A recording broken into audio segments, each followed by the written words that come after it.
Bonjour, dans cette vidéo, nous allons voir que pour mettre toutes les chances de votre côté lors de l'achat d'une voiture, apprenez à être patient, courtois et détaché.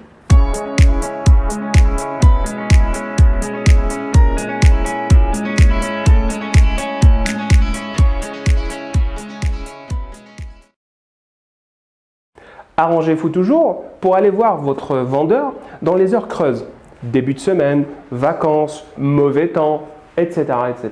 Il a plu toute la semaine et avec le temps pourri, les gens préfèrent rester chez eux. Ça fait plus de 10 jours que je n'ai pas effectué une seule vente. Si ça continue comme ça...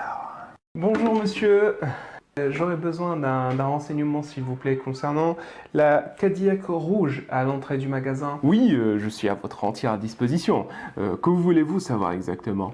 Bon, il ne faut pas que je le laisse filer celui-là.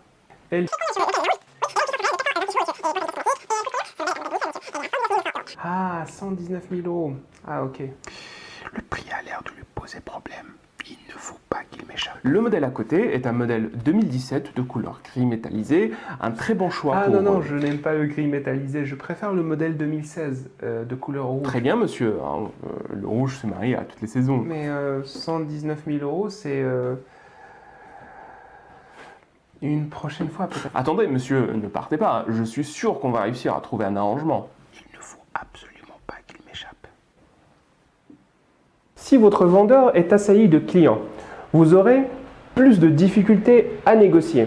Contrairement à l'idée reçue qui veut qu'un vendeur débordé soit plus enclin à aborder des remises afin de pouvoir se consacrer à ses autres clients, c'est plutôt le contraire qui est vrai. À savoir que le vendeur a de grandes chances de faire plus d'affaires et donc il est moins enclin à faire baisser les prix. De plus, il n'est pas pressé. Peu lui importe que vous achetiez ou pas. Il a d'autres clients.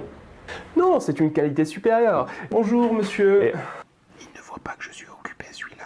J'aurais besoin d'un renseignement s'il vous plaît concernant la Cadillac rouge à l'entrée du magasin. 2 minutes monsieur, je termine et je viens vous voir. Et donc, comme je vous disais... Oui monsieur? Elle fait combien de chevaux cette Cadillac? 426 chevaux monsieur. Et elle coûte combien? 119 900 € monsieur. Ah quand même. C'est un peu plus que ce que j'avais imaginé.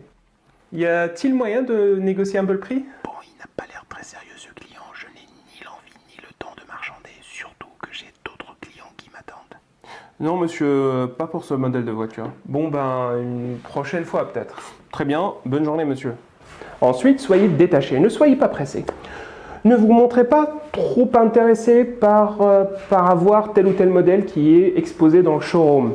L'acheteur qui n'est ni pressé ni fixé sur un quelconque modèle ou une quelconque couleur met tous les atouts dans son jeu.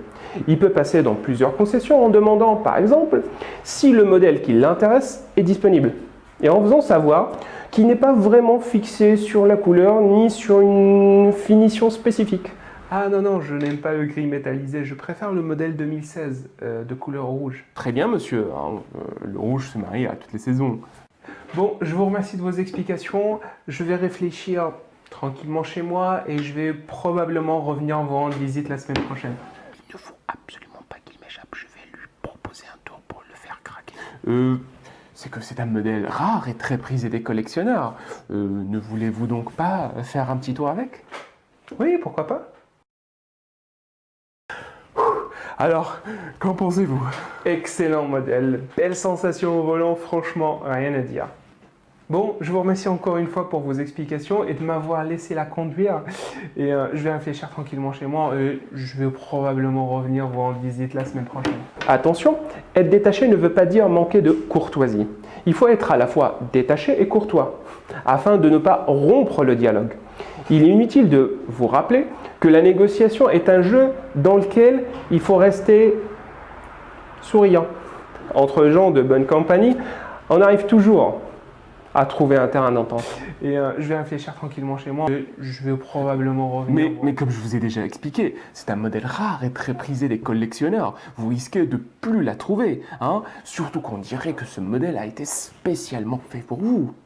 Non, franchement, ça me ferait mal au cœur de la vendre à quelqu'un d'autre, surtout après vous avoir vu la conduire. Je vois qu'il tente une petite manipulation sentimentale. Je vais lui montrer que je ne suis pas sensible à son jeu, tout en restant courtois. C'est très gentil à vous de vous soucier du bien-être de vos clients et notamment de penser à moi. Ceci dit, ce n'est pas grave. Il n'y a rien qui presse pour moi. Je préfère bien réfléchir avant de choisir, quitte à rater de belles occasions, plutôt que de me précipiter sur le coup de l'émotionnel. Mais Au revoir monsieur et bonne journée. c'est tout pour cette vidéo. Merci de l'avoir suivi et j'espère que vous l'avez trouvée pertinente. Si tel est le cas, n'hésitez pas à la mettre en pratique. Si vous avez des questions ou des commentaires, n'hésitez pas à me les laisser. Et d'ici là, je vous dis à très bientôt pour une nouvelle vidéo.